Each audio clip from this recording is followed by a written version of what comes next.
UFC လောကမှာအခုတလောအတန်ကျဲဆုံးနဲ့လေတိုက်နေတဲ့သူကဘယ်သူလဲ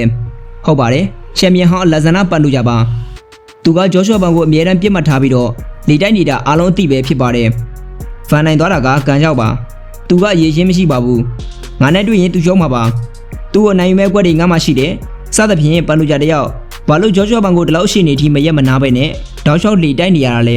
ဲဒီနေ့ဗီဒီယိုမှာတော့ပန်လူဂျာတယောက်ဂျောရှွာဘန်ကိုဘာကြောင့်ဒေါသတကြီးနဲ့အတင်းပြင်းနေလိုက်ပြောပြီးလေတိုက်နေရတယ်လဲဆိုတဲ့တကယ်အမှန်တရား၃ချက်ကိုကျွန်တော်ဖော်ထုတ်ပြပြပေးတော့မှာဖြစ်ပါတယ်အာရှနိုင်ငံတွေကိုဂျောရှွာဘန်ခီးထွက်နေချိန်မှာတော့ဖူးဆန်မမီအင်တာဗျူးကနေထပ်ပြီးတော့ကလေးကလားဆန်ဆန်လေတိုက်ခဲ့တဲ့ပန်လူဂျာရဲ့ကလကနောက်ွက်ကအောက်လုံးတွေနဲ့တကယ်ရေချက်ကဘာလဲဆိုတာအဆုံးထိကြည့်လိုက်ကြရအောင်အားလုံးပဲမင်္ဂလာပါ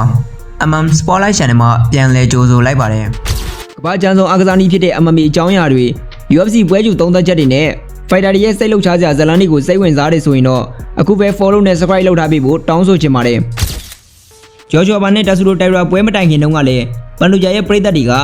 ကတိုင်ရာကပန်လူဂျာရဲ့ကိုပွားပဲတိုင်ရာပဲနိုင်လိမ့်မယ်ဖန်ရဲ့ striking က ground သမားကိုမရှင်းနိုင်ပါဘူးဆိုပြီးတော့အထင်သေးစော်ကားခဲ့ကြတာပါလောင်ကြီးစည်းကွက်မှာတော့ဂျော်ဂျွာဘန်ကအောက်ကြီးပေါက်ခဲ့ပါတယ်ဒါပေမဲ့တကယ်ကျူဝိုင်းတဲ့ရောက်တဲ့ခါမှာတော့ချန်ပီယံအစ်ဖြစ်တဲ့ကျွန်တော်တို့ရဲ့ဂျော်ဂျွာဘန်ကအလှပဆုံးကစားပြပြီးတိုင်ရာကို KO နဲ့အပြတ်သက်အနိုင်ပိုင်းပြလိုက်ပါတယ်ဒါကိုတော့တိတ်ခတ်မရှိတဲ့ပန်လူဂျာကဂျော်ဂျွာဘန်နိုင်သွားတော့ကိုလက်မခံဘဲနဲ့ထပ်ပြီးမျက်နှာပြောင်တိုက်လေတိုက်နေတော့မှသူဘာလို့ဒီလိုယူမှုဖြစ်ပြနေရတာလဲဆိုတာအချက်၃ချက်နဲ့ရှင်းပြပေးတော့ပါမယ်ပထမဆုံးချက်ကတော့ပန်လူဂျာအနေနဲ့ဒီပွဲကိုလူစိတ်ဝင်စားမှုအမြင့်ဆုံးဖြစ်အောင်ပွဲစုအောင်ဖန်တီးနေတာပါ UFC ဘက်ကဒီလိုပွဲဖြစ်ဖို့အတွက်တရားဝင်ဘာမှမရှာပြသေးဘူးပန်လူဂျာကသာတစ်ဖက်သက်လေတိုက်ပြီးတော့ပွဲတောင်းနေတာပါသူကဂျော်ရှွာဘန်ကိုခလုတ်တိုက်ပြီးပွဲကျူပွဲကောင်းတစ်ခုဖြစ်လာအောင်ဇညွန်ရေးနေတာဖြစ်ပါတယ်လက်ရှိ UFC Flyweight တန်းရဲ့ marketing ရကြည့်မယ်ဆိုရင်လည်းလူတွေက AC သမားထက်အခုလိုအပြန်အလှန်ဆဲတန်ကြတဲ့ပွဲအမုန်းတရားတွေပါတဲ့ပွဲမျိုးကိုမှပတ်စံပေးပြီးတော့ကြီးရှိနေကြတာပါပန်လူဂျာကဒါကိုအကွက်မြင့်မြင့်နဲ့အသုံးချနေတာဖြစ်ပြီးအာရှနိုင်ငံကိုအလဲသွားနေတဲ့ဂျော်ရှွာဘန်ကို AC မနီနဲ့အောင်လိုင်းနောက်ရှက်နေတာဖြစ်ပါတယ်တကယ်တော့ဂျော်ရှွာဘန်ကခါတိုင်းဆိုပြန်တုတ်ပြန်လေးရှိပေမဲ့ချန်ပီယံဖြစ်တဲ့နေ့ကအင်တာဗျူးမှာပန်လူဂျာအကြောင်းကိုနောက်ဆုံးအနေနဲ့ဒီလိုပြောခဲ့ပါတယ်သူကပောက်ကရတဲ့ရှောက်ပြောနေတ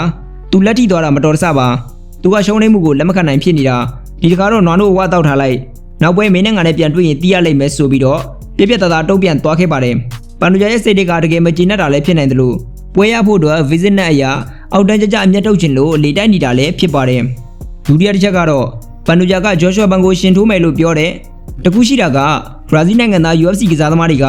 လက်သီးပိုင်းထက် ground ပိုင်းကိုပို့ပြီးတော့ဦးစားပေးကြပါတယ်ပန်လူဂျာတယောက်ဂျော်ရှွာဘန်ကိုနိုင်မဲ့အကွက်တွေ့ထားပြီလို့ဘလောက်ပဲကြွေးကြော်နေပါစေကျိုးဝိုင်းထဲမှာစကလုံးတွေကအလုံးမလုံးပါဘူးလက်သီးနဲ့တထောင်တွေကပဲစကားပြောတာပါပန်လူဂျာရဲ့မြေပြင်ကစားကွက်ကဂျော်ဂျွာဘန်ရဲ့တမနစ်လိုတောက်တင်းနဲ့တိတ်တောင်တစ်ဖက်ကိုကြော်ပြတ်နိုင်မှုဆိုတာအိမ်မက်ထဲမှာတော့မလွယ်ကူပါဘူးပြီးခဲ့တဲ့ပွဲမှာပန်လူဂျာလက်နာပြီးတော့ပွဲတွေကအစိုးကြီးထွက်သွားရတာကသူ့အတွက်တိတ်ခမကြပဲနဲ့ကံကောင်းတယ်လို့တော့ပြောရမယ်ဗျလက်ရှိမှာတော့ဂျော်ရှွာဘန်ကသူ့ရဲ့ကစားသမားတက်တန်းတစ်ချောင်းယုံကြည်မှုအမြင့်ဆုံးရှင်ကိုရောက်နေပါပြီစိန်ခေါ်သမျှသူတွေကိုလည်းတယောက်ပြီးတယောက်အလှည့်ကြနဲ့ထိုးသက်ပေးနေတာပါ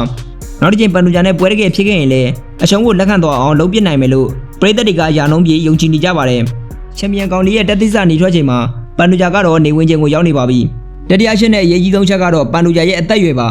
အခုဆိုပန်လူဂျာကအသက်36နှစ်ရှိပြီအရင်ကသူတော်ခဲ့တာကောင်းခဲ့တာမှန်ပေမဲ့အခုချိန်မှာခန္ဓာကိုယ်ပိုင်းဆိုင်ရာကြက်ခိုင်မှုပိုင်းဆိုင်ရာအရာအကြဘက်ကိုတဟုန်ထိုးရောက်နေပါပြီအခုကစိတ်ပဲရှိတော့ပြီးတော့ခန္ဓာကိုယ်ကအရင်လိုချက်ချင်းတုတ်ပြန်ဖို့လိုက်မလုံးနိုင်တော့ပါဘူးဝိုင်းဖိုင်တာတယောက်ရဲ့အချိန်တွေကကုံဆုံးလူနေပါဖြစ်နေပြီး UFC ရဲ့တမိုင်းကြောင်းကိုပြန်ကြည့်ရင်လေဘလောက်ပဲထိတ်တန်းချန်ပီယံဖြစ်ခဲ့အသက်35ကျော်ရင်အချိန်အောင်ကျဆင်းသွားတာကတဘာဝတရားပါပန်လူဂျာကသူ့ရဲ့အချိန်မရှိတော့မှန်းသိလို့ပွဲမြင်ရဖို့အသေးအတန်အော်ဟေးနေရတာပါ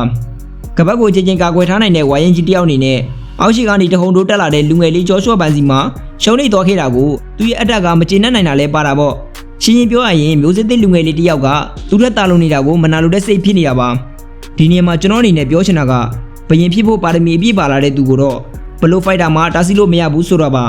စစ်ပေးချောင်းစကန်းကနေခက်ခဲကြမ်းတမ်းစွာကြီးပြင်းလာခဲ့ရပေမဲ့မချော့သောစိတ်လုံးလာနဲ့ထိတ်ဆုံးအောင်ရောက်အောင်သွားနေတဲ့ပါရမီရှင်အကောင်းဆုံးစိတ်သက်ပိုင်ရှင်ဂျော်ရှွာဘန်အနေနဲ့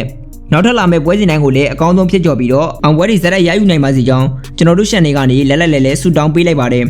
ပန်လူဂျာတယောက်ဘလောက်ပဲလေတိုက်နေပါစေတကယ်မှန်တရားကတော့ကျိုးဝိုင်းထဲမှာပေါ်လွင်သွားပါပြီဂျော်ဂျွာမန်နဲ့ပန်လူဂျာတို့ရဲ့မကြေပွဲထပ်ဖြစ်လာခဲ့ရင်ဘယ်ကနိုင်မလဲဆိုတာကိုမဝင်ပြီးတော့ဆွေးနွေးသွားကြပါအောင်ဗီဒီယိုကိုဆုံးဖြတ်ကြည့်ပြီးလို့အားလုံးကျေးဇူးတင်ပါတယ်MM Spotlight မှာ UFC 1ရှက်မြန်ရှစ်မြန်မာ fighter တွေရဲ့အကြောင်းအရာတွေကိုနေ့တိုင်း update ပုံမှန်တင်ပေးနေမှာဖြစ်ပါတယ်။ဗန်ရဲ့နောက်ထပ်ဗီဒီယိုတွေကိုလည်းမကြာခင်တင်ပေးသွားပါမယ်။ကျွန်တော်ရဲ့ channel လေးကို like and subscribe comment လုပ်ပေးဖို့မမေ့ကြပါနဲ့လို့ပြောဆိုရင်ဗီဒီယိုကိုဒီမှာနေဆုံးသက်ရှင်ပါတယ်။